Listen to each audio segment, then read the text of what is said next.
7 വർഷത്തിനു ശേഷം പ്രധാനമന്ത്രി നരേന്ദ്രമോദി ചൈനീസ് മണ്ണിലെത്തിയിരിക്കുകയാണ്. ഷാങ്ഹായ് സഹകരണ സംഘടനയുടെ ഉച്ചകോടിയിൽ അദ്ദേഹം പങ്കെടുക്കും. ഇന്ത്യ ചൈന ബന്ധങ്ങളിലെ മഞ്ഞുരുകും എന്നതിനാൽ തന്നെ പ്രധാനമന്ത്രിയുടെ ഈ സന്ദർശനം ഏറെ പ്രധാനപ്പെട്ടതായി കണക്കാക്കപ്പെടുകയാണ്.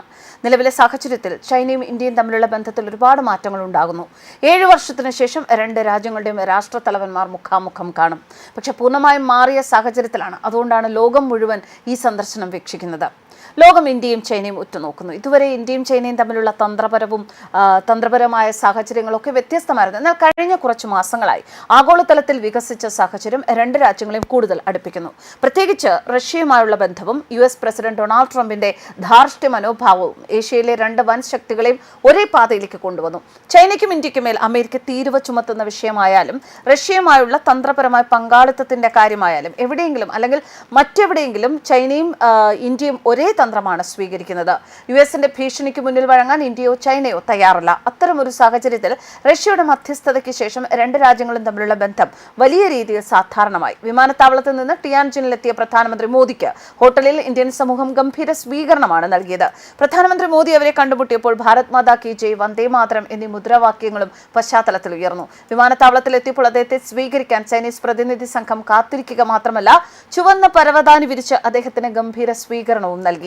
ചൈനയിൽ പാരമ്പര്യമനുസരിച്ച് കൈകളിൽ ചുവന്ന തൂവാലകൾ പിടിച്ച് കലാകാരന്മാർ അദ്ദേഹത്തിന് സ്വാഗതം ഓതുകയായിരുന്നു. നൃത്തം ചെയ്ത് അദ്ദേഹത്തെ ചൈനീസ് പ്രധാനമന്ത്രി ലീ ക്വിയാങ് സ്വീകരിച്ചു. പ്രധാനമന്ത്രി മോദിക്ക് ചുവപ്പ് പരവതാനി വിരിച്ചു. പരമ്പരാഗത ശൈലിയിൽ അദ്ദേഹത്തെ സ്വീകരിച്ചു. 2 ദിവസത്തെ ചൈന സന്ദർശനത്തിനാണ് അദ്ദേഹം എത്തിയിരിക്കുന്നത്. ഷാങ്ഹായ് സഹകരണ സംഘടനയുടെ ഉച്ചകോടിയിൽ അദ്ദേഹം പങ്കെടുക്കും.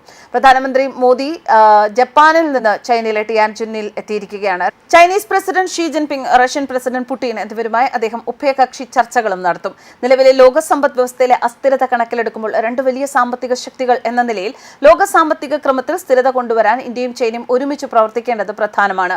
ജാപ്പനീസ് പത്രമായ യോമിയൂരി ഷിംബുവിന് നൽകിയ അഭിമുഖത്തിൽ നരേന്ദ്രമോദി പറഞ്ഞു. 15ാമത് ഇന്ത്യ ജപ്പാൻ വാർഷിക ഉച്ചകോടിയിൽ പങ്കെടുക്കാൻ ജപ്പാനിലെത്തിയ മോദി യുഎസുമായി രൂക്ഷമായ താരിഫ് തർക്കം നിലനിൽക്കുന്നതിനിടെ ചൈന സന്ദർശനത്തിന്റെ ലക്ഷ്യവും സൂചിപ്പിച്ചു. പ്രാദേശികവും ആഗോളവുമായ സമൃദ്ധിക്ക് ചൈനയുമായുള്ള ബന്ധം മെച്ചപ്പെടുത്തേണ്ടതിന്റെ പ്രാധാന്യം അദ്ദേഹം വിശദീകരിച്ചു. ബെയ്ജിംഗുമായുള്ള ബന്ധം മെച്ചപ്പെട്ടു വരുന്നതായി അദ്ദേഹം പറഞ്ഞു. കഴിഞ്ഞ വർഷം റഷ്യയിലെ കസാനിൽ നടന്ന ചൈനീസ് പ്രസിഡന്റ് ഷീ ജിൻപിങ്ങുമായുള്ള കൂടിക്കാഴ്ചയ്ക്ക് ശേഷം രണ്ട് രാജ്യങ്ങളും ഉഭയകക്ഷി ബന്ധങ്ങളിൽ സ്ഥിരവും നല്ലതുമായ പുരോഗതി നേടിയിട്ടുണ്ടെന്നും അദ്ദേഹം കൂട്ടിച്ചേർത്തു.